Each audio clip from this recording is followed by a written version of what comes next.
Of all the forces at work on the land, humans have had one of the most profound effects. The need to produce food for a growing world led to the enormous use and sometimes overuse of the land. In our search for more efficient ways to grow food, we often fail to realize the impact of our methods. All those chickens.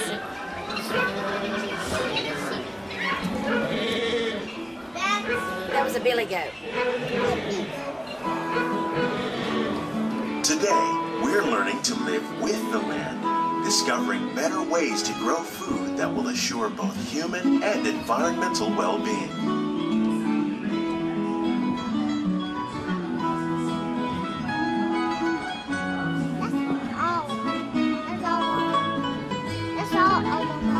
Where'd you sell them potatoes?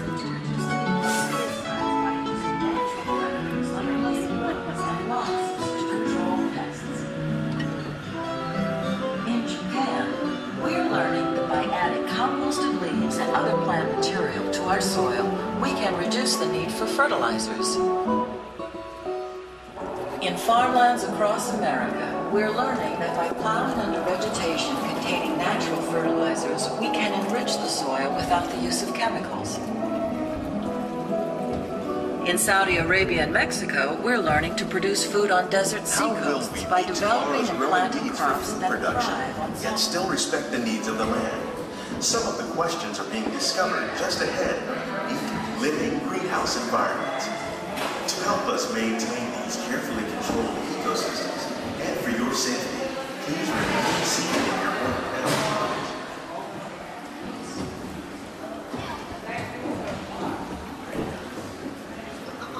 In these living laboratories, scientists from Epcot, the U.S. Department of Agriculture, and Nestle are exploring innovative ways to produce bountiful harvests now and into the future.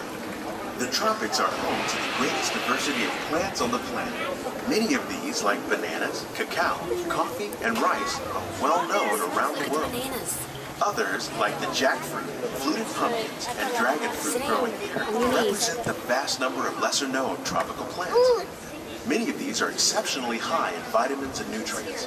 Others are well adapted to growing in less than ideal conditions. The fluted pumpkin, with its edible seeds and leaves, thrives in the poorest soil conditions of Africa, making it a potential staple for millions of people. The unique-looking dragon fruit is actually a member of the cactus family. The fruits are high in vitamin C, rich in antioxidants, and have a light, sweet taste.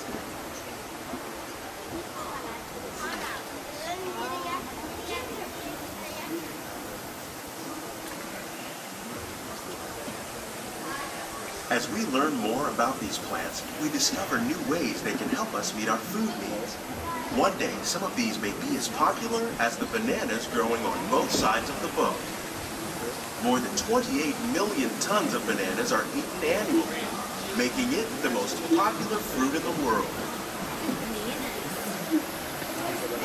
When we mention farming, we probably don't think of fish, but fish farming, or aquaculture, is an innovative way to increase harvests and protect wild fish populations. Tilapia, bass, and catfish are three popular crops raised by fish farmers around the world. In Asia, tilapia are often raised in rice paddies where the fish waste provides nutrients for the rice. This integrated growing system improves yields and reduces pollution. The American alligators on your right were once an endangered species. Raising alligators on farms has played an important role in decreasing pressures on wild populations. Nearly 30% of all fish consumed worldwide is raised on farms, making aquaculture an important part of our efforts to produce a bountiful harvest. Here at the land, we grow about 6,500 pounds of fish each year, many of which are featured in restaurants here at Epcot.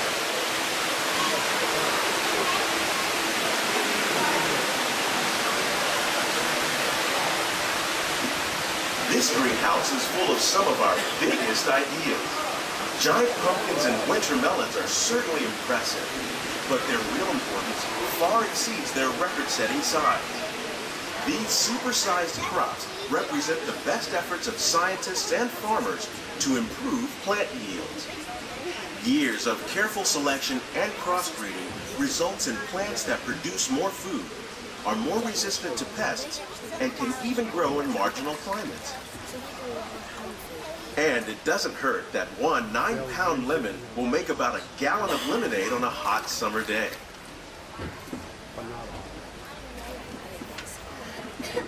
These plants are definitely on their way up. Vertical growing systems like ours increases airflow through the leaves, which helps to reduce disease.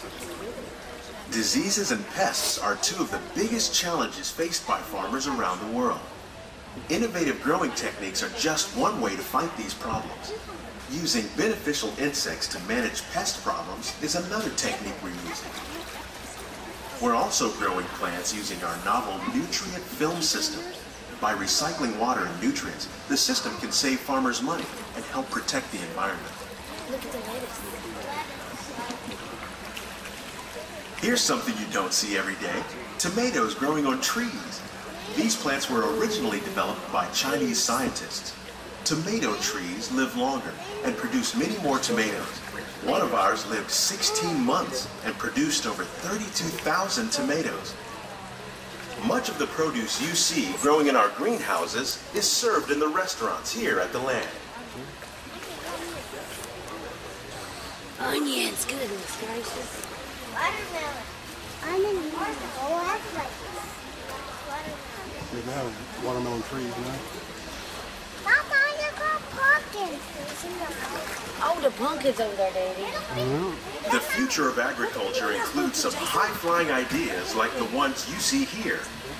We already grow plants without soil throughout our greenhouses. That technique is called hydroponics. Now we're trying out aeroponics. Water and nutrients are sprayed directly on the roots of the plants as they fly by.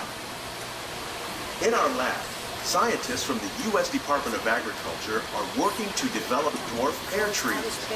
The fruit will be normal sized, but the smaller trees will be easier to grow and harvest. The goal of all these experiments is to discover new ways to better grow crops in even the harshest environments. Who knows? One day, we might even be able to grow food during extended space flights. They do from time to time. They're used to when it's open. Yeah, they're used to. These greenhouses represent just a tiny fraction of the work being done worldwide to produce bountiful harvests for our growing population. Of course, growing better crops is just the first part of the story. Once harvested, these crops need to be handled with care on their journey from the field to your table. Around the globe, scientists from Nestle are dedicated to improving the quality and taste of the foods that the world enjoys and relies on. Working together, we can continue to find innovative ways to increase food production and protect our precious natural environment. Only then will we truly be living with the land.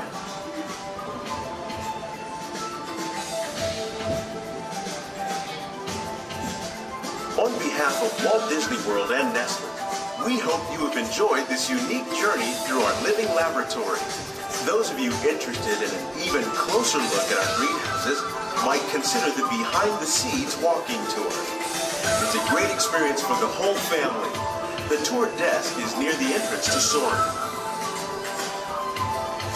Please keep your hands and feet inside the boat and remain seated